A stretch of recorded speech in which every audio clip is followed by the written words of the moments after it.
The last time Aletta Ndhlovu ran a marathon was more than 20 years ago.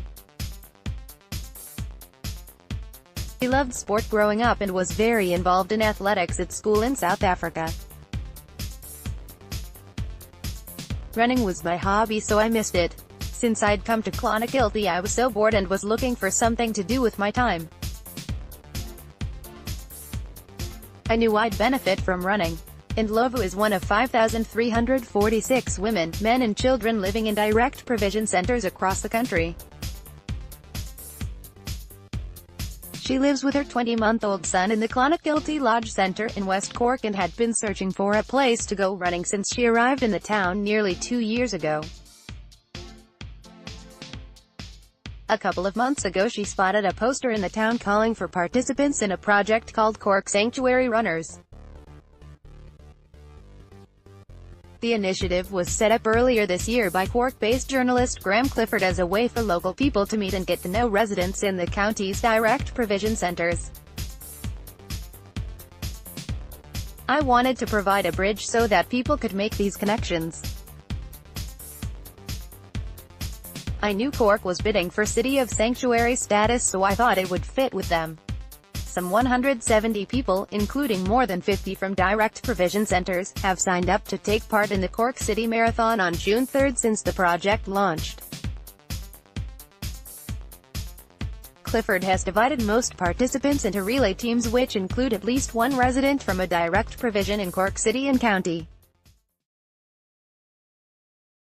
Others have the option of running a half or full marathon. Anne O'Regan from Clonakilty Road Runners has been training on Tuesdays and Thursdays with Ndhlovu since early April in preparation for the race. She says the project has helped overcome the divide that exists between the local Clonakilty community and people who she says feel stuck in the centre. They don't know if they're welcome into the community or not, whether or not they should interact. They don't have money to go out and socialize. It can be very difficult. Ndhlovu says running helps her forget the everyday stresses of life. I'm so happy to be taking part in the marathon and I can't wait for it. My son keeps me very busy, but my friends look after him when I go running. Feel so good doing it. Abdiaziz Musa, a journalist from Somalia who lives in the direct provision centre on Kingsale Road, says the running has allowed him to focus on his health rather than dwelling on the time he has spent waiting for an answer to his asylum application. It was my first time running. I had not done much before. Before this I felt so isolated, but it gives me an activity to feel more alive.